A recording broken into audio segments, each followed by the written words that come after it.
Alright, ladies and gentlemen, welcome back to another video. Today we're doing a Tesla Model Y review. And so far, just from the look of this thing, I am super happy about it. It looks amazing, especially this white interior. We are in the performance dual motor Tesla Model Y. It's a 2020. It is fantastic, and just like everything about it, like just sitting in it, it just feels like I'm in a car of the future. And we're gonna go over some of the pros and cons. And we're gonna start off with the pros because we want to keep it positive. And while we're keeping it positive, be sure to smash that like button if you enjoy Teslas, or if you're a fan of Tesla, Elon Musk, or anything. Just be sure to smash that like button because it helps me out and it helps my channel out. And let's just keep it positive in this video. So we're gonna do the pros first. There is some cons, and I must warn you, like some of the cons are like, nah, they're not gonna stop me from buying this car. So I'm still gonna get the car. So just keep that in mind. This car, I've had it, I've been test driving it for the last day, and it is fantastic, and I absolutely love it. So let's get into this video.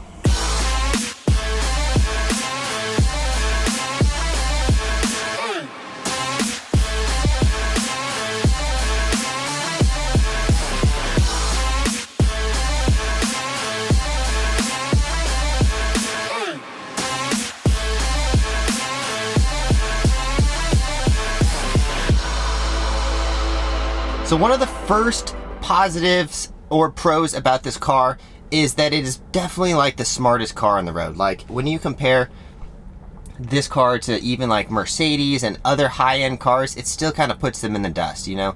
These cars are so smart. The safety features, they're like just completely like, normally when I'm in my car, so I previously had a Tesla Model 3, but I needed something to tow, so I ended up getting a Ford Explorer Sport because I have like a circus show and I needed to tow my trailer around, and the Model 3 couldn't do it, so I ended up getting a Ford Explorer. But now that this thing is out and it can tow, this is going to be a huge factor. So just being one of the smartest cars out here, like typically, especially in my Ford Explorer, I will not be using this feature at all in it. Like the screen just doesn't exist for me because it's so dumb.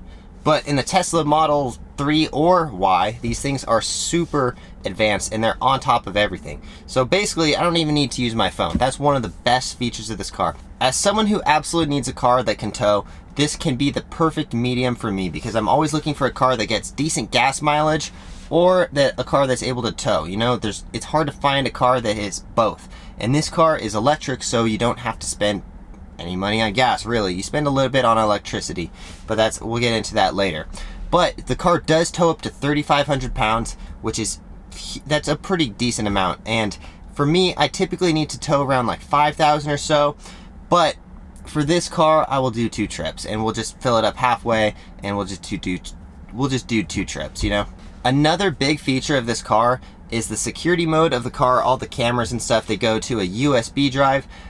In the old Model 3, you had to get your own USB and you would take up the last USB port. In this car, it actually comes with its own 65 flash gigabyte drive, and it records everything as you go. And there's also an app that you can actually view everything right up front, rather than before you were not able to do that. That's a huge thing for me. Another awesome feature is the whole car is based on a battery. So that way you're not going to be sitting in your car like let's say it's the summertime and you need to use your AC because it's super hot, and before you know it, your car battery has died and then you're just stuck stranded there. Well, fortunately, this car runs on an entire battery, so everything's based off of that. So it's always going to let you know where it is, and you're not going to be sitting here in the hot Vegas sun and then find out that your car is dead and then you're stranded. The Model Y also has a very big space inside of the car. There's so much space in here, it's almost like you're in a full-size SUV, but still somehow feels like you're in a sedan. The back seat is huge. There's plenty of space for footroom, and one of the most important things for me is that you can actually sleep in the back. I'm almost 6 feet tall, and I can lay all the way down in the back and still have plenty of room. So if I wanted to go on like a little camping trip or sleep in the back, I can just throw a pillow back there and I'll be fine to sleep in the back of the car. Now I know there's gonna be so many other good features of this car. Like we can go on and on and on. I could especially go on and on for days about how beautiful and how smart this car and all the good features of it. But we're going to jump into some of the cons of this car because it's a little bit easier to write down all the cons of the car because there's not very many of them compared to how many pros there are of the car. So let's talk about some of the cons. First, we got to talk about quality control. I think it's pretty well known that a lot of the Teslas come with little paint imperfections and panel misalignments and these little tiny things. Fortunately, I actually was looking around this car and I was trying to find something to point out to you guys on the camera, and I actually couldn't find any. On my previous Model 3, there was probably about 5 or 6 different things that I could find, like little paint scratches or like little bubbles. There is a few little tiny things in this car, but you're gonna see that in pretty much mostly any car. So fortunately, and another big thing for me was this thing, the center console does not rub against the seats. In the Model 3, when I first figured this out, I would notice that this would rub against one of the seats. It was either like the driver's seat or the passenger seat.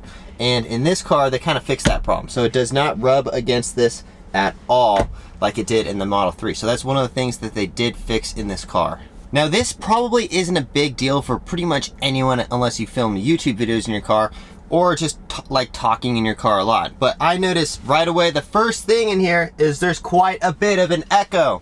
And it's because that pretty much most of the car is basically glass. If you get into like my Ford Explorer or something, there's mostly mesh around the whole car, so it definitely is a lot less echoey.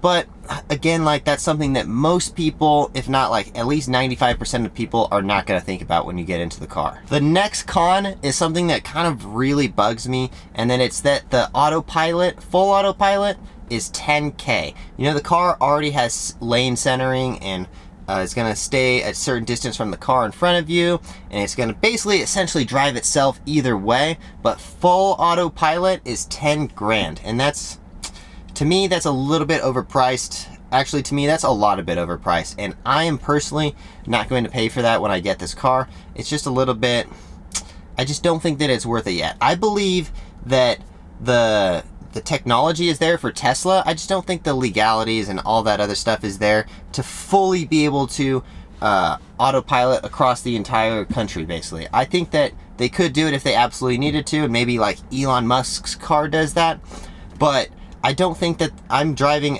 one that has a full autopilot right now, and I don't think it's worth the 10 grand. So personally, that's a big one for me, because I would like the car to be summoned and like all those other things, but I don't want to pay the 10 grand for it.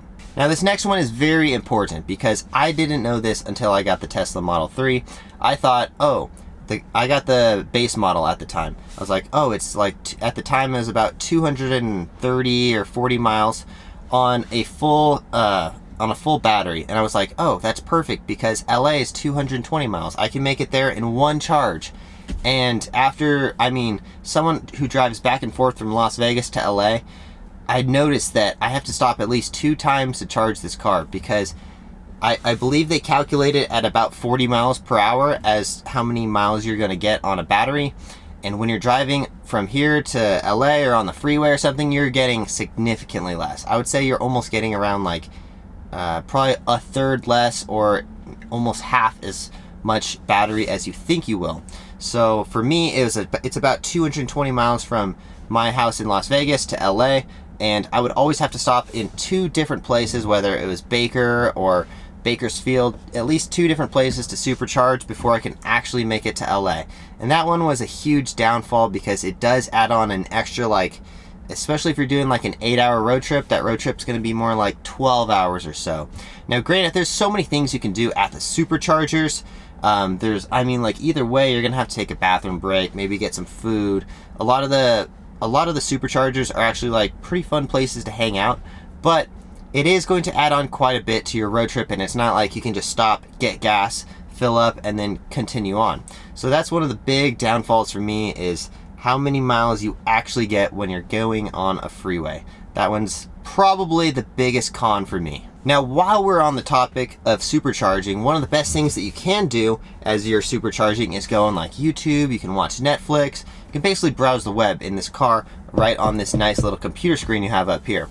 The only downfall of this is it's never fast enough to really like get anything done on here. Like I find myself just getting so annoyed with how slow the Wi-Fi is on the car that I end up just pulling out my phone, and I use my phone pretty much anyways. So that's another big, unless maybe you are parking somewhere like a supercharger that has great Wi-Fi. Yeah, I have not found one that actually runs YouTube on like a efficient basis to where I can actually just use it on the car, I always end up just using it on my phone anyway. So maybe that's just me being impatient, but I find it very slow. Now, another great feature of the car is the roof is completely glass. Although a lot of times, especially in the middle of the day, I find that I would rather just have it covered. You know, I wish there was like something you can pull back or a way to just keep the sun out of your eyes. I also don't enjoy how bright it is in here, even though it is tinted already and it does keep most of the heat out. It's just, I just kind of wish that there was a way to close it up. And that's one of the things that, I don't know, maybe there's an extra like little feature or like sunshade you can buy like as an add-on, but that is as cool as it is. You get in here and you're like, wow, this is great, and like you can see the clouds and stuff all the time. Super awesome. But there is going to be those times where you're like, man, I wish I could just close this thing. And the last con, and I'm not saying this is the last con, these are just the ones that I came up with and I was considering based off my Model 3 experience compared to this Model Y, is the door features. Like, for example, let's say I'm holding a camera in one hand and a coffee cup in the other hand. It's gonna be a little hard for me to open this door compared to if I just had a normal car. I can just use like one finger, pull the door, and it opens right up. For this car, you actually have to push in on one side to open up the handle on the other side. So it does, you find yourself having to put a lot of things down. Like if you had a handful of groceries or something, it's not as easy to open the door features as you would like it to be, in my opinion. Again, like, it's a great feature and I absolutely love the door features of the car, but I do find it annoying sometimes when I have things in my hands and I can't open the car as well as I would like to. That's all I got for you guys today. If you guys enjoyed this video, please consider smashing the like button. I wanted to go over all the pros and cons of someone who's definitely going to be probably buying this car in the future, so that way if you guys are considering buying this car, you know all the pros and cons and you don't have to go through and do as much research. And I wanted to kind of keep it a little bit more condensed compared to most of the other Tesla reviews. Again, like, if you guys haven't yet, please smash the like button and subscribe to the channel. We'll see you guys in the next one. Thanks for watching. Peace.